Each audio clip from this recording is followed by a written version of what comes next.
Indian subcontinents geopolitical chess board is once again open. आप भारत और पाकिस्तान के बीच चल रहे तनाव से तो अवगत ही होंगे। चलिए आज आपको थोड़ा और पश्चिम की तरफ लेकर चलते हैं, अफगानिस्तान की ओर। भारत ने पहली बार खुलकर अफगानिस्तान की सत्तारूढ़ तालिबान के साथ बातचीत का सिलसिला शुरू कर दिया है। अभी हाल ही में विदेश मंत्री एस जयशंकर ने तालिबान सरकार में विदेश मंत्री आमिर खान मुत्तकी से बातचीत की है।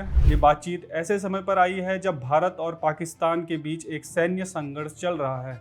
ऐसे में तालिबान और भारत के बीच हुई बातचीत की इंपॉर्टेंस बढ़ जाती है, क्योंकि हाल के सालों में तालिबान और पाकिस्तान के बीच भी रिश्तों में खटास देखने को मिली है। विदेश मंत्री एस जयशंकर ने एक्स पर पोस्ट के जरिए इस बारे में जानकारी दी कि उन्होंने अफगानिस्तान के विदेश मंत्री के साथ बातचीत की, जहां पहलगाम आतंकी हमले, दोनों देशों के बीच व्यापार और चाबहार पोर्ट पर बातचीत हुई। इस बातचीत के दौरान अफगान विदेश मंत्री मुत्तकी ने पहलगाम आतंकवादी हमले तथा अफगानिस्तान और भारत के बीच रिश्तों में अविश्वास पैदा करने वाली झूठी और निराधार रिपोर्टों की निंदा की। बताते चले कि ये बातचीत सिर्फ दो देशों के विदेश मंत्रियों के बीच एक औपचारिक बातचीत से कहीं आगे बढ़कर थी। ये पहली बार था जब भारत ने ऑफिशियली तालिबान के साथ बातचीत की बात स्वीकारी है। साथ ही इस बातचीत की टाइमिंग भी इसे इम्पोर्टेंट बनाती है। भारत के साथ पाकिस्तान के रिश्ते वैसे ही निचले स्तर पर पहुंच गए हैं और ऐसे समय में भारत और अफगानिस्तान के बीच दोस्ती पाकिस्तान के लिए किसी नाइटमेयर से कम नहीं है। तभी तो जब भारत ने पाकिस्तान के एयर बेसिस पर हमला किया था तो पाकिस्तान ने ये झूठी खबर फैलाई थी कि भारत ने अफगानिस्तान पर भी मिसाइल दागी है। इस बात से आप अंदाजा लगा सकते हैं कि पाकिस्तान भारत और अफगानिस्तान के बीच रिश्तों को खराब करने के लिए कितना उतावला है।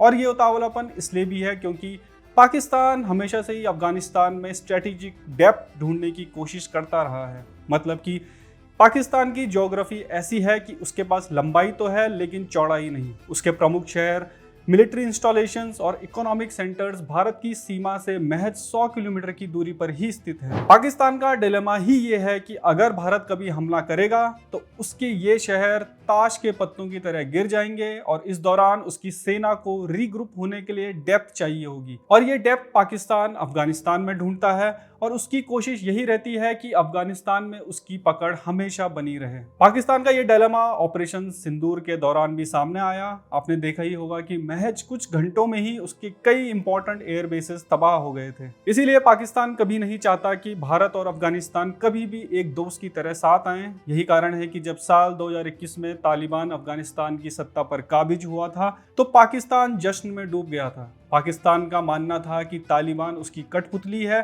जो हमेशा उसके इशारों पर काम करेगा, लेकिन ऐसा हुआ नहीं। आज तालिबान पाकिस्तान का भी दुश्मन बन गया है। दोनों देशों की सीमाओं पर अक्सर गोलीबारी होती रहती है। पाकिस्तान ने भी कई अफगान शरणार्थियों को जबरन अपने देश से बाहर फेंका और साथ ही कई एंटी पाकिस्तान मिलिटेंट ग्रुप्स जैसे कि टीटीपी अभी भी अफगानिस्तान की जमीन से अपने ऑपरेशंस लॉन्च करते हैं।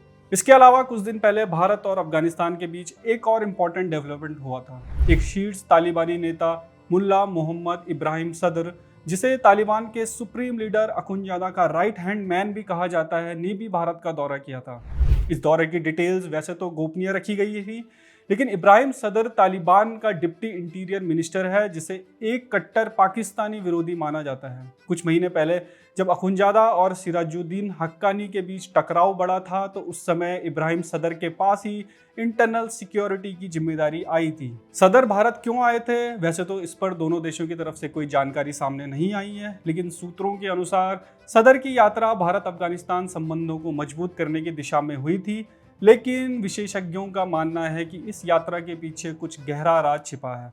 ऐसा इसलिए क्योंकि ये दौरा पहलगाम आतंकी हमले के ठीक कुछ दिन बाद हुआ था। विश्लेषकों का मानना है कि तालिबान का भारत की तरफ बढ़ता झुकाव और भारत का पाकिस्तान के खिलाफ सख्त रुख दक्षिण एशिया में शक्ति संतुलन को बदल सकता है। दोनों देशों का इस तरह साथ आना न केवल पाकिस्तान को अलग थलग कर सकता है, बल्कि इसे इस खित्ते में भारत की कूटनीतिक जीत के रूप में भी देखा जा रहा है।